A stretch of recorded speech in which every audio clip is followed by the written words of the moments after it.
Stranded on a dangerous planet, plunged into the race of a lifetime, the Doctor and friends must reach the end to claim their prize. But what will they discover inside the Ghost Monument? Probably a new Tardis. Find out today on Voices from the Vortex. Broadcast amplitude at maximum capacity. Transmitting through time and space in 3, 2, 1. Welcome to the Vortex.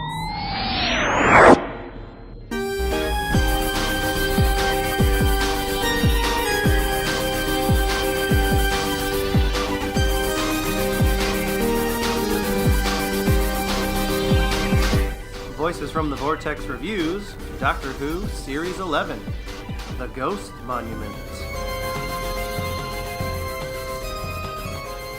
Ooh, the Ghost Monument. It's a Scooby-Doo episode if I ever saw one. Jinkies. The only thing it was missing was the dog. Yeah. Hey everyone, how's it going? Hey guys. Welcome to Voices from the Vortex reviews Doctor Who. I am Taylor. I'm Matt. And yeah, I mean that's pretty much it. and we are the two dudes from Gallifrey. There we go. Yes, that's it. That's right. Okay, it's been a while since we've done this. We're getting back into the swing of things. Yeah, we got a whole nother episode here. Second episode of the new season, The Ghost Monument. Written by Mr. Chris Chibnall himself. The Chibs. Chris Chibnall III. Esquire. Dane Chris Chibnall. So yeah, episode 2, The Ghost Monument. It's another one of those. It's the Doctor's like technically first adventure, you know, where they're the Doctor now, and it's like it's none of that regeneration stuff, and they're like finding out who they are. It's like they're the Doctor. Here's how they handle a situation. Yeah, there's always the regeneration episode to deal with at the beginning, and it's not really that's not really how the Doctor's going to be. So this was our first introduction to Jodie Whittaker, so to speak, as the Doctor, the 13th Doctor, and it was pretty good. Oh, I thought it was great. I really liked this episode. Just before I give anything else, I just want to say I really liked this episode. I thought it was fantastic. Yeah, I'm kind of there with you. It was good. There's no, I'm not. There's nothing bad about it necessarily. We'll go into other things later, but no, this is definitely the right direction for this Doctor. Though I do wonder a little about the taking other ideas and just turning it into your show. We talked last episode about how the first episode of the season was basically The Predator. This was The Amazing Race in space. But it was good. No, it was fun to watch. It was good to see the Doctor being the Doctor and the companions kind of gelling with her and we completed the set. We were by the end of the episode, we were given the Tardis. So it was good to. And the Tardis, and we'll get to the Tardis and all our thoughts on the Tardis later. So just a little heads up. So let's go ahead and talk about. Let's start where we always start: the plot and the monster of this. I have to say, oh wow, that was hold on. Just got a notification on my computer. Let me turn that off. That was a loud ding. Okay, ding, time for a review. So anyway, so I thought the plot was interesting as far as the race. I thought it was kind of interesting because the last episode was also like kind of a competition. So there was the Doctor's caught up in another sort of like space game, alien game. Sure. I thought that was interesting. I have to say I wasn't too impressed with the robot guards, but I did like the creepy cloth that floated around. I think they're called the remnants. I liked those. I thought those were pretty interesting, and especially when they sort of talked to the Doctor and Right. It's like, whoa, now hold on, like who are these guys? Like what are the remnants? It was a very interesting monster. It was, and I'll be honest with you. This is one of those episodes of Doctor Who where the monster isn't really the monster. The villain of this episode is the challenge of trying to finish the race. All those monsters were roadblocks, obstacles to sort of keep our heroes from getting to the end sooner rather than later. So the robot guards were fine. I didn't the snipers, I didn't mind them. They were just, they were what they were. They was just an obstacle for them to face. And then after that obstacle was done, they ran into the remnant. So I like the remnant. I like the idea. Well, I like the idea that the whole planet, everything they came across, the microbes in the water, the snipers, and the remnants, all of that was created by the scientists on that planet. They were all weapons, designed to kill, designed to be what they were. I thought that was really unique. That was neat. I liked the explanation for what happened to the TARDIS. So the time circuits were phasing in and out. So every 1,000 years it phases in and out on this planet. So every 1,000 years it appears. So from the last time the Doctor saw the TARDIS, it already has its own I don't know what the word I'm looking for is, but yeah, it already has its own legend. Yeah, what it's been doing in the last 24 hours for her. It's it's already had its own mythology of what it's been doing for thousands of years. I loved that. I thought that was neat. Yeah, I was a little confused. I must have missed that line where they explained why it was phasing in and out. But it's kind of neat. It's neat that it had. I'm going to say this a lot about this episode, so I'm just going to put this up front. I didn't dislike this episode, but none of the stuff that we're talking about really excited me. Sure, the TARDIS is phasing in and out in every 1,000 years. Ah, okay. And there's a space race going on. No, okay, sure, yeah, why not? And the ghost monument is really the TARDIS. Yeah, all right. I kind of, I don't know. I was just kind of going. I was going through the motions of the episode, and I was like, yeah, that makes sense. Yeah, okay. Right. And but it's neat. It's I don't think they've done it before. But then again, I feel like they've done stories where the TARDIS becomes a legend because it was left somewhere for so long and whatever. I don't know. I'd have to go back and look that up. Sure.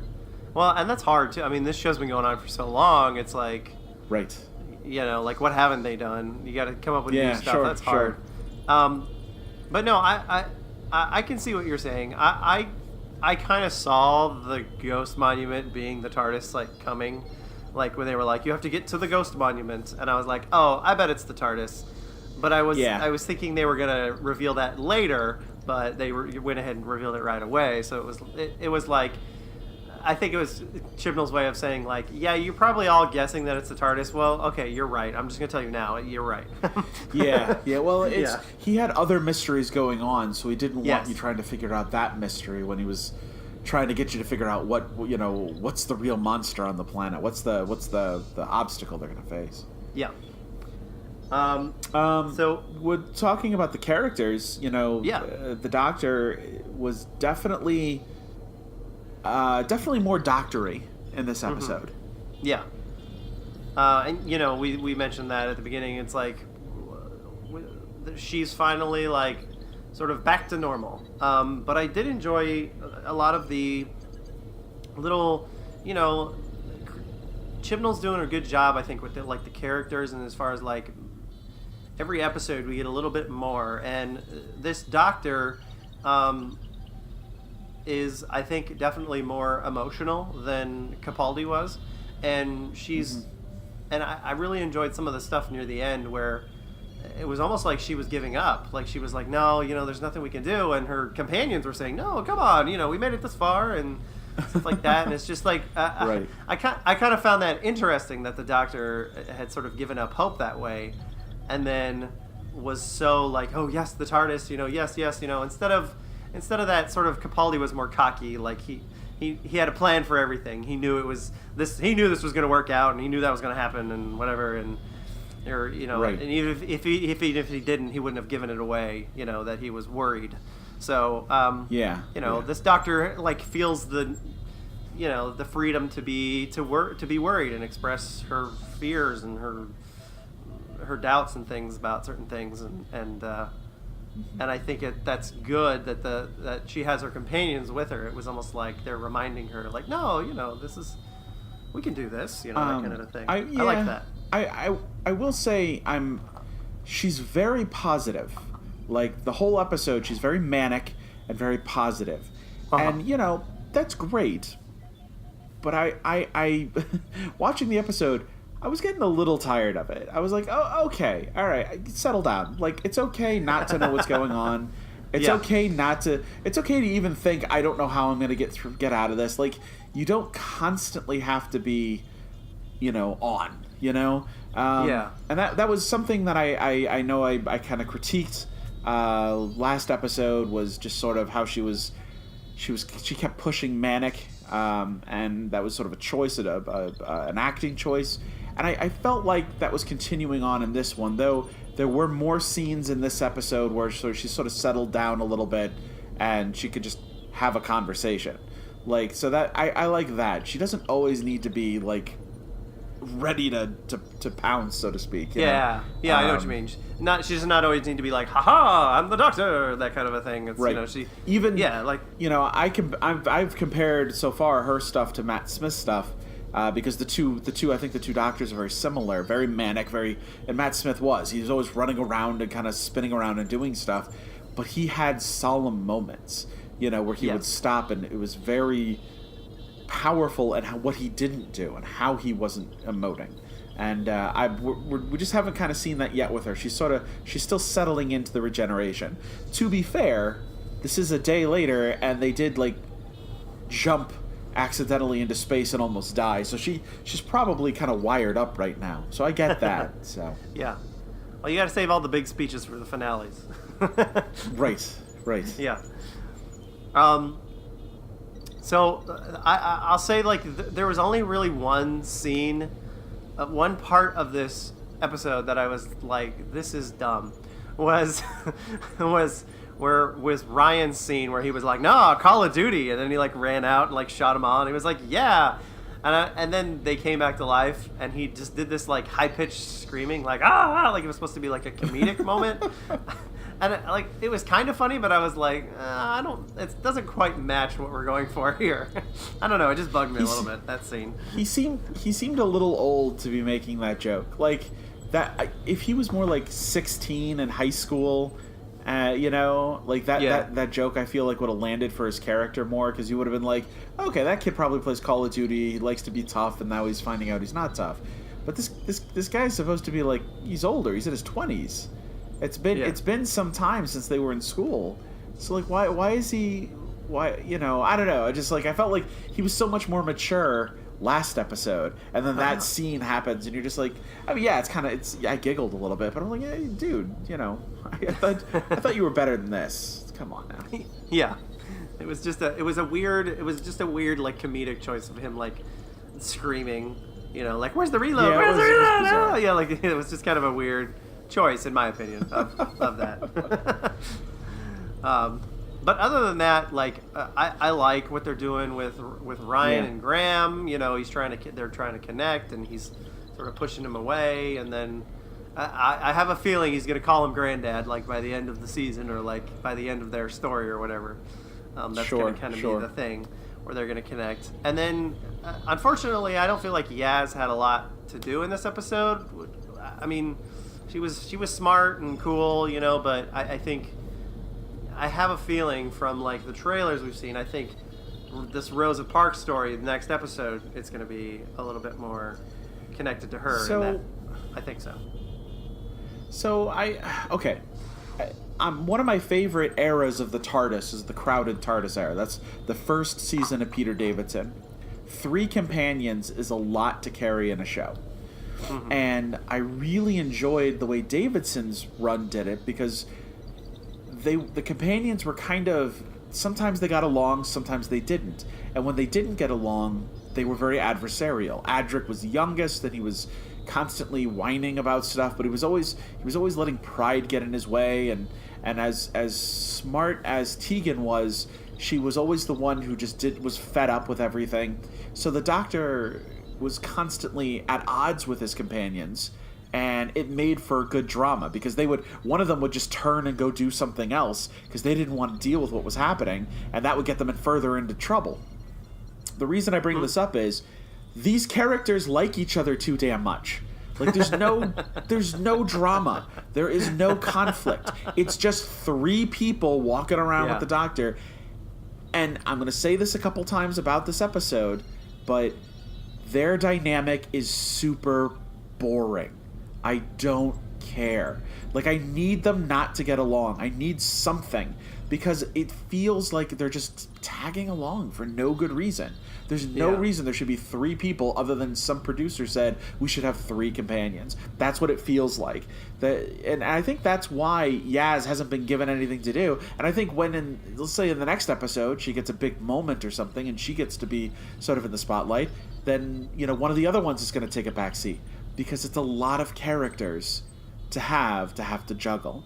And I don't think these characters are written to be able to juggle very well. That's my opinion. We'll see what happens going forward. But they were actually the biggest disappointment of this episode for me, was that I felt like they're just getting along. Like, I don't need a show where nothing happens. It's like that joke on Family Guy about the even couple where Jeff Daniels and I can't remember who the other guy was, but they're just like they're roommates and they get along perfectly. Like, I ordered a pizza, but I accidentally got pineapple on it. I hope that's okay. Yeah, cool. That's cool, dude. No problem.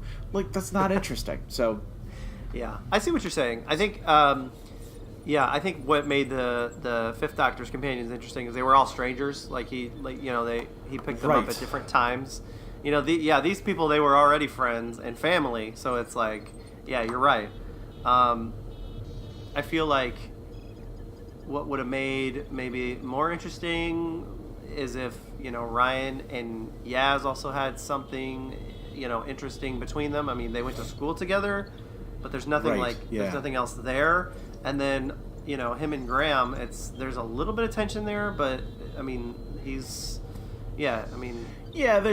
should be some really good built-in tension between those two, but then they don't play it up. It's like Graham will be like, you ever gonna call me granddad? And Ryan's like, nah, not really. And then Graham's like, all right. I'll ask again. Get angry about it. I'll ask again next episode. Go stomping off on your own or something. Jeez, give me some conflict. All right. Well, the only other characters in this were the two contestants. Well, there was the guy who ran the thing, but he was just some jerk. But the other two contestants, I don't know. They were okay. I'm never a big fan of any characters in shows that are like, I'm tough and I don't need nobody, and I don't know. I just think those characters are so stupid. But those people do exist. So this was also an example of you had two characters who they built in the conflict, they built in the tension. There were great moments, and what I wanted to see was a moment where who's the female, Angstrom, where Angstrom was in trouble and Epzo could have just walked away and won the thing on his own, but instead, because of what she had said to him throughout the episode, he turned back and decided to stay. I was waiting for that moment where he goes on the whole episode about, you just live for yourself and Ayn Rand and all that jazz, and then at the last minute, because of the episode, the events, he'd see she was in trouble, and he'd say, okay, I have to go back and save her. Yeah. They had it set up for a really good conflict to resolution, and they didn't do it. It's just why? Yeah. Why wouldn't you do that? I see what you're saying. I just thought of this, too. I really liked this episode, but I think what would have made it more interesting is if they were... say they were separated almost throughout most of the episode, and there actually was still a race going on, I think one of the problems with this episode was that they all just went together the whole time, and they all just like worked together. So like all the conflict like between between the two contestants, there was really none there because they had to work together. So it was just like when they got to the end, there was like, well, we worked together this whole time. Let's just win together, I guess. You know what I mean? I feel like there could have been a little bit more pull there, and then you could have had the companions sort of and the Doctor split between the two camps, and sort of that. Right. I think maybe that would have added a little more to it. But this was good too, the way they did it. What's with this line down the center of the apartment? Well, this is my side of the apartment, but you can come over anytime you want. Oh, okay. It's the even This really bothered me about this episode. Is just how there was no conflict. Like even when they were facing the obstacles, I don't want to be that guy, but we all know the Doctor's not going to die, right? Like there's season 11. It's been going for 55 years. Like the Doctor's not going to die. A companion might die. They might do that, so there's always the possibility. But the Doctor would. So whenever they put the Doctor in trouble, I'm never really worried. I'm actually more excited to see the Doctor be a superhuman at that point in time, do something over the top. But this entire episode, it was like everybody was together constantly, so I never felt there was tension. Because anytime something started to happen, I'm like, yeah, but the Doctor's right there, or in the other room. Like, everything's fine. You're right, they needed to have split them up. That would have made this episode a lot better. Yeah.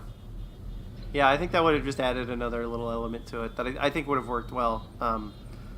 But the one thing I've been actually really excited to talk to you about, because we haven't really talked about this over the phone. Sometimes we chat a little bit before the podcast, but this is something that we actually haven't talked about yet. So everyone knows back in Moffat's time, the first rule, always remember, Moffat always lies. Well, it turns out the first rule in this era, the Chibs always fibs, because he said there weren't going to be any seasonal story arcs, and guess what? There were 2 in this episode that were introduced. Yeah. So it's like, part of me is like, oh, come on, Chibs, you said there weren't going to be any, but then the other part of me is like, yes, seasonal story arcs, because I love seasonal story arcs. Oh, I do too, and it's nice to see that, because I did not like hearing that there was not going to be a seasonal story arc. I need there to be a theme to it that's modern day storytelling, and to see them kind of walk that back, like, no, we lied. Good, I'm glad. Yeah. Well, because that's kind of what I like doing, and that's part of why I like doing this podcast. Is I like theorizing and and coming up with what I think is going to happen, and just sort of like being excited to have these mysteries that are introduced and then they're answered later on, and you get little clues here and there. I love that kind of stuff. So I'm glad they actually did that. So the first one is, it turns out that the scientists that made all these like weapons and things on the planet were forced to do this by the Stenza. And the Stenza are the people, are the blue face, teeth face guy. Wait. From they were forced to do this by George Costanza? Hold on. I think I got that wrong. Stenza. Gotcha. Okay, continue. I need more weapons, Jerry. This Doctor is making me thirsty. So, all right. What's the deal with all these remnants? Man. Yeah. So the Stenza. So that's a big deal, yeah. Yes, that is a big deal because, we watched the first episode, we thought, oh, that was the monster for that episode, but they were mentioned again, and I wouldn't be surprised if those particular aliens or that particular race or those, whoever they are maybe have something going on in the background as far as and the Doctor's going to get riled up into it. Sure. Yeah. I agree. That's all we have so far is that, the Stenza were just mentioned again, so it's like, oh, that's weird. This episode mentioned committing genocide. Yeah. This one and the last one, oh, the Stenza, we just had an adventure with them. That's really interesting. There's no reason they wouldn't bring it up if it wasn't important. Right. Exactly. Yeah. And then the other one is this, and this really, as soon as I saw this part, I was like, oh my god, it's Prisoner Zero all over again. So the remnants start saying like, oh, we see your fears, the timeless child, even in this sort of thing like, oh, even she doesn't know, she doesn't know what's going on here. And she's like, what did you see? What are you talking about? Get out of my head. And like this sort of, it was like the Pandorica thing, like, oh, the doctor doesn't know something. Yeah. That's what it reminded me of. And I was like, oh, this is cool. Like, this is good. I like this. So I like that they're dropping. So it seems to me that the Stenza are the seasonal story arc, where the timeless child might be referenced to things they're going to do over the course of several seasons. Oh, sure. So maybe this is Chibnall pulling him off at, Yeah, he's like, oh, this is going to be my, my 13th Doctor story arc, like, for the whole thing, you know what I mean? Right, I know exactly what you're talking about. Yeah, and that's what I'm hoping. That's what I'm hoping for, is something that's going to last for several seasons. So we're not just stuck. I don't want to say stuck. I feel like so far, with 2 episodes under our belt, so not a lot, but the tone of this show is seriously taking it away from what we know about Doctor Who and how Doctor Who is made and how it's presented. And that's a good thing on one hand, but on the other, it's like I like a lot of the same tropes every season. I like there being a big story arc. I like there being an ongoing, what is Trenzalore, Yeah. I like that stuff. And if we're going to get rid of that stuff, then I think it makes the show less compelling.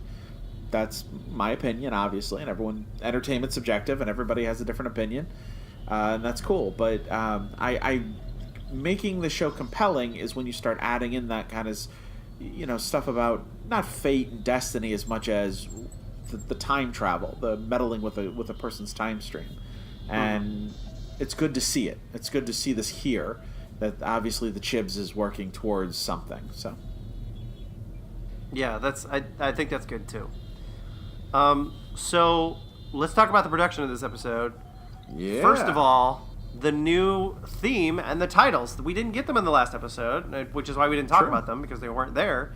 But they were in this one, and I have to say, my opinion, the theme is okay. I'm not like a huge... Yeah. It's not my favorite. I don't hate it, but I do like the little, that it sampled the original. I think that's kind of cool. That's a cool idea.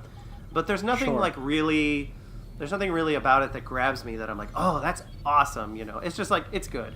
However, the titles I think are really, really cool. I love them. I thought they were so neat, and it was sort of a modern take on the first Doctor's titles, like the original. Yeah. So like instead of like the actual TARDIS flying through a time stream, it was just those like weird like the first Doctor's theme. It was those weird shapes, and it was they said, oh, this is sort of representing the time vortex or whatever. And I felt like this was the same thing, except it was just this sort of liquid and organic sort of like movement and shapes and stuff, and I thought that was really neat. I loved it. I share your sentiment. I really like what they're doing with the visual of the titles. I like when they change it up. It doesn't always have to be the same thing. It doesn't have to be something flying through space or through time. It can be visual representations. That being said, I agree with you that the theme is just, that's okay. It's fine. It's not the worst version of the theme. it's not the best. Whatever. I was really bothered that there was no cold open. They just went right to the themes in the title screen, and I'm like, again, they're taking what I expect from Doctor Who and breaking it apart and saying, no, we're going to do it differently. And I don't necessarily want them to do it differently. I like my cold opens. I like knowing a little bit about being brought into the episode and then going to the title. I like that hard smash cut to titles. So it was good. I'm hoping maybe in the next episode we'll get the cold opens again. Maybe that was just for this episode. So we'll see. Yeah, well, and yeah, that's the thing is I'm thinking, oh, maybe the next episode, because in the first episode there weren't even titles, so it's like, right. I think they're going to play around with it. I'm going to assume that some episodes may have a cold open and then some may not. But you're right. That's sort of the cold open is not just for. I mean, I guess it's kind of just for New Who, but like it's sort of been that way the whole time. Where you're introduced to there's some characters we don't even know. You're like, oh well, they're gonna die, and then they they get like attacked by the monster, and then it's like like that kind of thing. That's quintessential Doctor Who, and it would be sad to see that not in there. So I have a feeling it'll stay in there because we'll see. We'll see. We'll see. The Chibs and I do not see eye to eye on how to make Doctor Who, so we'll see. That's all right. Okay. I did. Let's talk about. Let's talk about the other two things before we talk about item 2 here. Oh sure. On the docket. Because there's like 3 things here, and one of them is going to be negative from me, and the other 2 are going to be very positive. So let me do the negative thing and get it out of the way. Sure. So go ahead. There was more noticeable music in this episode. Yes. Yay! But it was still trash. Boo. Matt's opinion. In my putting opinion, that out there. But I hate it. I absolutely hate the music in the show. I hate it. Do not like this composer. Do not like what they're doing. I like that I could identify the music a little bit more in this episode, but do not want it. Do not want it. Don't sell it to me. Get it out of my Doctor Who because it's trash. So this is going to be an ongoing complaint, I think, this season. But well, we don't have to bring up the music every episode, but I will not let this go until something changes. I only brought it up this time because we complained. Well, you complained, but I mean, I sort of agreed with. I sort of agreed with you in the last one that there wasn't a lot of memorable music, so I was listening this time more for the music, and I did hear a lot of good little themes that I liked. A lot of more haunting sort of melodies on this alien planet than there were in sort of that. And I wonder if that's going to be a thing. So maybe the next episode we'll get more sort of, since they're going back in time, maybe there'll be more music that's like sort of relevant to that time period and that sort of the feel of that kind of episode. Maybe what this composer will do is each episode has a different feel because they're all sort of different stories set in different times and places.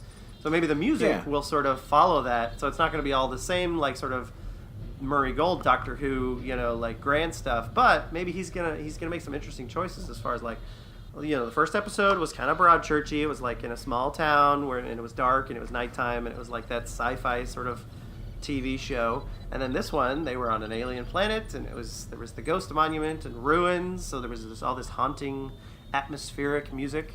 So I don't know. We'll see for the next episode. But I will agree that it's not Murray Gold stuff, and for me that's okay. But I can see how that it's if you really like that, it'd be hard to not have that. Yeah. No. Look. He's taking it in a direction in which he's taking it. So that is the most polite thing I can say about this composer. Sure. So, well done doing the job you were paid to do to the best of your abilities, apparently. So, okay. Well, yeah, we'll see. Well, maybe you're right. Maybe each episode will be a little different, and that will be less terrible than if it all sounds the same. Right. But still in the realm of trash, in my opinion. But in the realm of trash. So. Sounds like a Doctor Who. Sounds like a good Doctor Who episode.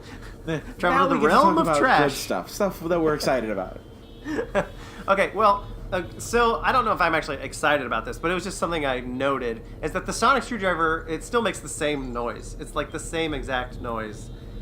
Sure. And I don't know why, but I thought maybe the noise would be a little different because it looks different. It's like made out of different materials. But it's fine. It's the same noise. I like this Sonic. I'm enjoying how she holds it. Yeah. To look at it. It's kind of a kill shot a little bit sometimes. Yeah. Turns it to the side. It's all different. Like, yeah. It's nice to see she's a different Doctor. She's doing it differently, and I think that's really cool. I like the Sonic. I'm not in love with it the way I was in love with Tennant's or Matt's or Capaldi's, but that's okay. I don't have to be in love with it. I like it a lot. So this is my assessment after 2 episodes of the show now. It's okay. It's pretty good. Yeah. It's fine. Yeah. It doesn't bowl me over, but that's okay. It doesn't have to. Well, because something else does kind of bowl me over. Yes. Well, before you get to that, hold on. I know. I really want to get to it too, but I just want to mention this real quick. Okay. The one thing about the Sonic that I think is interesting is like the last 3 Sonics. They look like toys. I mean, that like especially Matt Smith's and Capaldi's. Like they were they just looked like toys. I think. Well, you know why that is. Why? So they could sell toys. Well, yes, but I think Tennant's was a little more mechanical looking, whereas like I think Capaldi's and Matt Smith's had all these like bells and whistles, and hers is a little more mechanical and organic, and so it's a little So I can see. Don't get me wrong, Capaldi's is my favorite. That blue thing is sexy. Sure, it's amazing, but I like this one too, and I think it's an interesting take on the sonic screwdriver as far as it being sort of an organic tool, and using sort of this. There's this running theme, which we're going right into the TARDIS, of time crystals. It's like this whole time crystal thing. Yeah. Yeah. So the TARDIS, it's new. It's back. The TARDIS. It's beautiful. Yes. I didn't get a good look at it. It's my only complaint. Yes, me too. I need the lights turned on. Like it's like they just got home and they turned on the one lamp right in the living room just so they could see, so they could walk to the bedroom and like get in their pajamas. Like that's they haven't turned on all the lights yet. I don't know what this thing really looks like. That's exactly it was very atmospheric. Yes. It looks very pretty. The giant crystal stems that are coming out of the ground are dumb, but other than that, everything else is gorgeous, and I'm fine with it. I'm totally fine with it. I especially love the extra details. They released those pictures with all the extra details, which I'm sure we'll talk about here in a sec. Yes. All of that being said, it was just a little too dark, and they were focusing on the characters and not on the TARDIS, so didn't really get the best look at the thing. So I'm excited to see it in more episodes. I'm excited to get to know it more. Yeah, no, I completely agree. I think that the like in the episode we really just didn't get a good look, but then later online they release all these photos of like all these details. I'm like, oh, I didn't even see that. Like that's amazing. Like that's really cool. Like this circular Gallifreyan that's like on the stairs that like sort of is lit up. It's amazing. See, I didn't even see where the heck were stairs. Well, it's sort of like up to the console, like the circle around the console is up a level, and then there's another level around that's a stair, and then the floor. Yeah, I'm assuming. I will say, did you notice with the entrance? First off, you get the vestibule again, which is great because that's classic Who, right there. But did you notice that the metal part when they first walk in, it's jagged in such a way that that's how the old doors were jagged when the old doors would open in the old TARDIS. From the old show. Like they had that cross cut back and zigzag back and forth. It was the same zigzag, but there were no doors, no inner doors anymore. And had there been inner doors there, they would have looked like they would have opened, and you would have seen the vestibule just like the classic series TARDIS. That's awesome. I really appreciated. One thing, I don't know if you noticed this also about the entrance, but usually the entrance is just like the 2 front doors of the TARDIS. But this time it was like the whole TARDIS was like stuck to the whole police box was stuck to the outside of the TARDIS. Like there was like the whole police box was there. It was like 3 sides of it instead of just the 2 doors. I thought that was a really interesting and new choice to do. That's what I meant by vestibule. And yeah, that's how it used to be in the old show. Like when you go back and watch the old show, that they had that little like that the inside of the police box behind those big doors. So it always looked like you were going inside through those doors, through the box to the bigger dimension inside. I always just like saw like through the big white doors. I always just saw like blackness back there. I'm talking Tom Baker, Peter Davidson era. So like you and I have watched, we've watched the old with Hartnell and Troughton. It was different. Yes, it was just they didn't do that. Sorry, stuff you haven't watched yet, Taylor. Well, this new TARDIS had such little great details. There's this little like spinning holographic TARDIS that's like, it's almost like this little hologram that's like showing like what's going on outside the TARDIS, and then there's this cool little hourglass, and then cookies. Yes, a cookie dispenser. It gave her a biscuit. It's so great. It was pretty cool. I mean, it's like, come on, you gotta have fun with it. And then one thing, joy in her face. Yes, she's like, oh, no way. It was like, oh duh, why haven't I ever had this? This is amazing. Right. And one thing I noticed that was different also, and it was like, why do they never change this? It's like, it's always been the same, is the effect, the special effect of when the TARDIS was phasing in and phasing out. So it instead of it just like fading away, it sort of turned invisible, so you still saw this like sort of the edges, you know what I mean? Like you sort of saw like an invisible man type of thing. Do you know what I'm talking about? Oh, I didn't see it. Like it was the end of the episode, and I was kind of, not necessarily paying perfect attention. I didn't see the effect, so I need to go back and rewatch that then to see that. But that sounds really cool. Yeah, so like instead of it just like fading away, it sort of like turned clear and then that clear like silhouette faded away. Like it was like a different sort of phasing, and I thought that was kind of neat. Cool. I was like, why has that never been changed? Like, why? I mean, I think sometimes it's good to change stuff because like sometimes we get stuck in a rut about like certain little things. Sure. And you could just do such cool things, and I thought that phasing effect was cool. So. Nice. And I loved how much she loved she was like that the sort of she was all about that TARDIS. She was all about it, and I liked the relationship again between the Doctor and the TARDIS. I'm thinking back, and I don't feel like Capaldi had that, where he was like, oh, he was like, oh, my ship, I love my ship, but there was the whole thing where she was like, oh, you dolled yourself up, or whatever, like. And, so you're right, because Capaldi didn't have. He treated it just like a spaceship. He didn't treat it like a living being. Yeah, like Matt Smith did. And, right. The only time Capaldi did that was when he got his chance to walk in for the first time. He's like, I'll show you how to do it right, And it was more about him, not about the TARDIS, so. Yeah. Oh, Capaldi. Oh, Capaldi. Capaldo. The Great Capaldo. The Great Capaldo. That's right. All right. Well, anything else about the TARDIS? I mean, it's cool. No, it is really cool. Again, they need to turn on the lights. I need to see some stuff. But other than that, no, I was really impressed. Yes, I do not like the giant crystal pillars that come out and bend. I just don't. I'm sorry. I didn't like the coral. And I don't like that. It's a design choice that makes it seem really small. Yeah, I didn't like the coral either. I do like the time crystal in the middle, though. Like, that's what powers it. Yeah. In the middle. Sure. I think that's cool. But yeah, the big arching ones that come out, those are kind of strange. Yeah, I could take it or leave it. I mean... You probably won't see them a lot. It's like, you never really saw those big coral things unless there was like a big wide sweeping shot of Tennant's TARDIS. But, yeah. So again. So I want to say it again about this episode. So I want to say it about the TARDIS.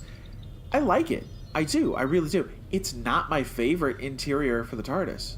I don't even think it's not on my top 5. But I like it. It's not bad. It's definitely not the worst. And in my opinion, the worst is that coral TARDIS that we had with Eccleston and Tennant.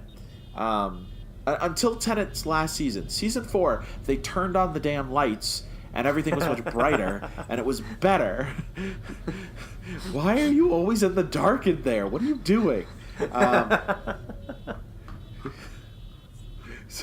He's all emo. It's like, I gotta have an atmosphere. Yeah. Turn off the lights. I like it dark, like my soul. I like my soul. No, I like it. It's yeah. I keep saying this about this particular iteration of the show, and I hate that I do, but it's good. Mm-hmm. I'm just having a difficult time with the excitement. It's not there the way it was with Matt Smith, the way it was with Capaldi's last season. Mm-hmm. It's just not. It's not. I don't know. I'm not there yet. It's going to take me a few more episodes, I think, to get back up there, maybe. So yeah, and that's here's the thing about it, and I'm totally with you on it. It's a big change. Like, there's a lot of different stuff, and it's not like we're saying. It's not bad stuff. It's just, we've been used to Doctor Who for a long time, for 7 years at least, being a certain way, sure. And it's just hard to it's hard to change, and it's just hard to get used to new stuff. And even though I like it, it's like, well, I guess it's just, you have to kind of get yourself in the mindset. At least this is what I've done, is I've said, you know what, the Moffat show was the Moffat show. This is something new, even though it's still Doctor Who. I love the character and the stories. It's like, this is what it is now, and I just kind of have to, like, say, you know what, if I really still like Doctor Who, then I have so far. I've really liked these first 2 episodes. So sure. I don't know. I agree. But I get where you're coming from. I agree. Yeah. Well, any so what favorite are some moments? of your favorite quotes? Okay, I will. Some of my Moomin beings killed me. That was really funny when he was like, "We're human beings." She's like, "I've never heard of a Moomin being." And then at the end, when she was like calling the Tardis, and she was like, "Come to Daddy," Mommy. And I was like, "Oh boy, one of those jokes." Like, I wonder how many more of those jokes are going to happen. But it did make me laugh. And then the best moment, Venusian Aikido. Making a comeback. They brought it back, man. Which apparently, I didn't know this, was taught by Venusian nuns. I didn't know that either. That's new to me. That's a new twist on that. I had no idea. That was so great. Very cool. For those of you who don't know, the Third Doctor used to just kick ass all the time. He used to just do Venusian Aikido. Did. And he just, was it was basically Kung Fu. And, after that, the Doctor never really fought anymore or did any sort of thing. And I loved that Jodie was bringing out the Venusian Aikido, the sort of the pinky to the throat sort of thing. That was great. Well, and it was so like Kung Fu Panda when he's holding the finger of power or whatever, when he's holding the between the thumb and the pointer finger, and it's just like, yes, that's what you want the Doctor to be, so powerful at something that if she's ever without her Sonic and without a TARDIS and without friends, she can still stop a person from harming herself or other people. She can boop and be done with it. Skadoosh. I like that. Yeah. Skadoosh. So that was great. I loved that Venusian Aikido made a comeback, and I honestly hope I see more of it, because that was fun. Definitely. A fun little nod to that. Well, that's all I got for this episode. We move on to the final thoughts. Yeah, what's your final thoughts on the episode? So after watching this episode, I was like, you know what? Last episode, I gave it a 9 out of 10. I should have given the last episode an 8 out of 10, because I felt like this was more of a 9 out of 10. I felt like, again, the stakes were higher. We talked about how the stakes were so low in the last episode. She was more of the Doctor, which I love. Those regeneration episodes are always kind of weird and hard because they're not quite the Doctor yet until the last 10 minutes of the episode. But I really loved this episode. I loved the introduction of some seasonal arcs. I thought that was great.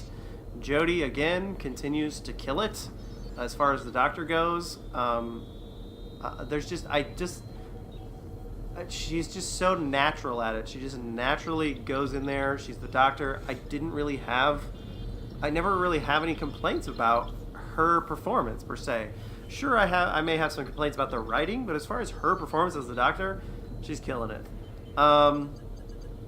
Yeah, and the second episode of the season is always kind of interesting because they usually go to some alien planets, usually something in the future. So I think they did a good job with this one, and I liked most of the story. So I give this one a 9 out of 10. That's good. Those are some good final thoughts. So I'm having a little bit of trouble this season, as is obvious from last review and from this one, with sort of the energy of this show. The tone is very much so Chris Chibnall bringing Broadchurch to Doctor Who. I've talked about that. Look, Jodie's great. I will say she spends a little too much time making those acting choices to be a little too manic without having those pauses, those moments. But she's going to grow into that. You know, that takes everybody a little while to kind of figure out how they're going to be the Doctor. The companions are great too. There's just no conflict with them. So there's sort of a lack of interest on my part that anything would happen to these people. I need more from them.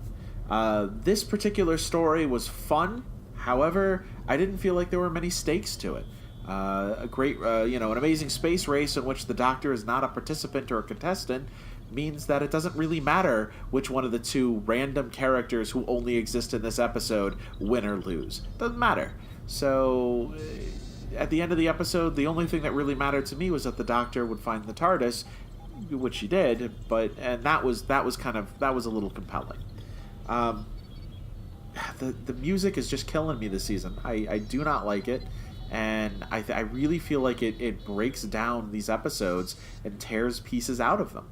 And without that over the top iconic music to be the second heartbeat to this show, everything feels less than exciting.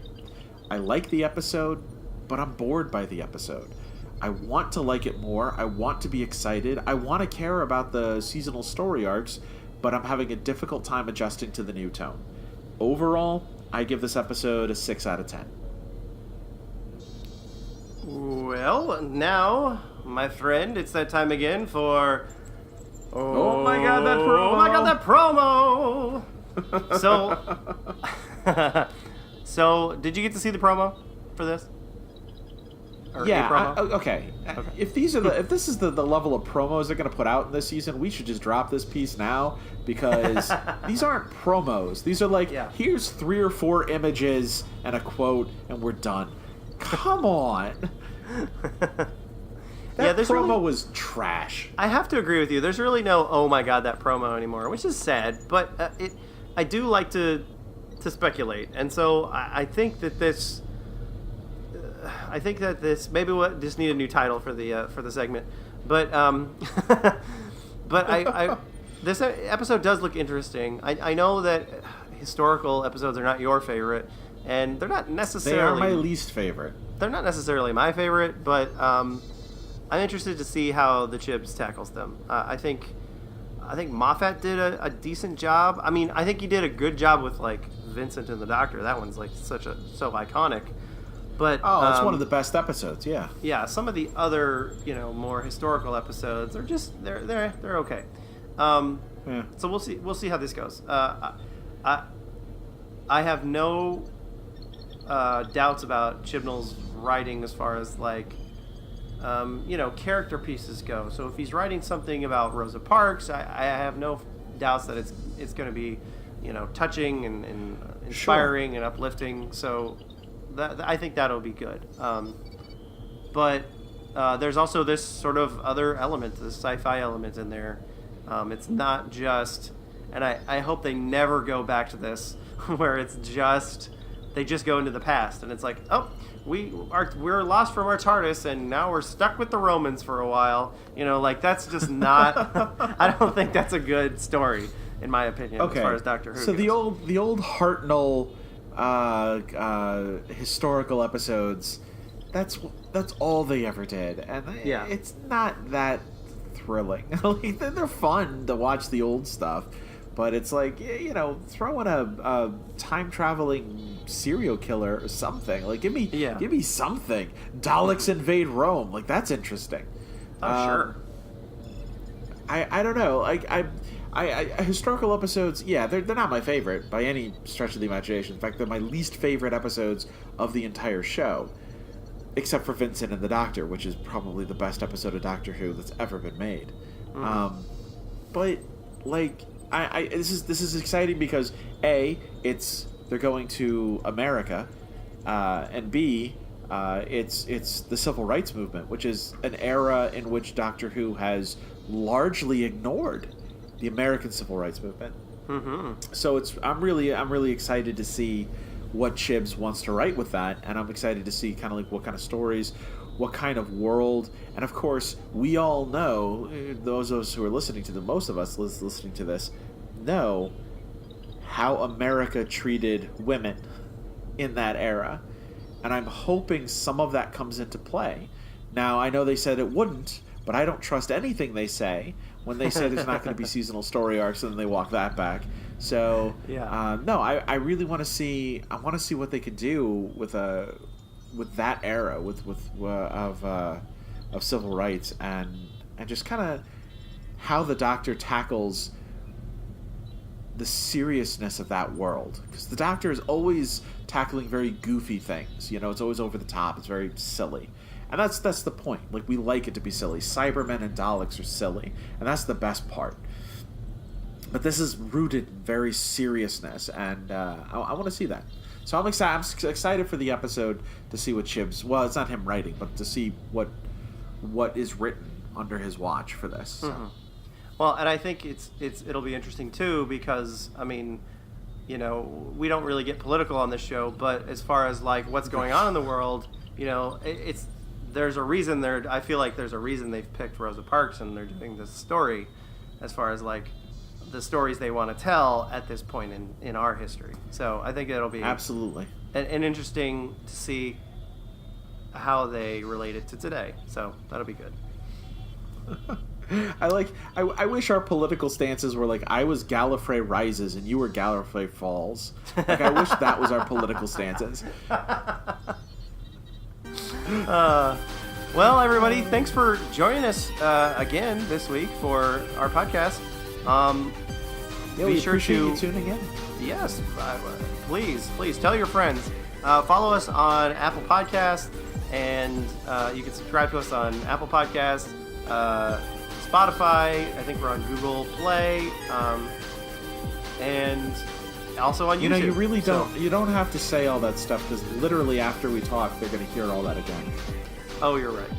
And the credits. You're right. So anyway, follow us and thanks for listening. So that's all I have. Hey guys, have a wonderful time. We'll see you again next week. Yes. And remember, when you're in a space race, don't do a chib fib. All right. Bye, everybody. To the Vortex.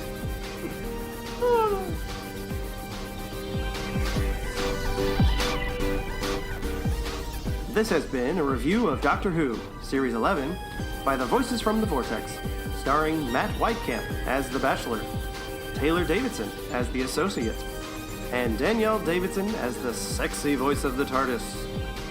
All views and opinions expressed are those of the two dudes from Gallifrey, and do not represent Doctor Who nor the BBC. Follow Voices from the Vortex on social media, including Facebook, Twitter, and YouTube. Subscribe to us on iTunes or Spotify. Just search for Voices from the Vortex. If you have any questions for the podcast, please email us at voicesfromthevortex@gmail.com. Doctor Who and all related materials are copyright BBC, and no infringement of copyright is intended. It's heavily implied, but never intended. All material by the two dudes from Gallifrey should be considered fan fiction and is made in a satirical nature. However, if you're listening to this and you're Chris Chibnall, you should consider hiring us, as we're both talented and extremely hilarious. Just ask our mothers. See you next time in the Vortex!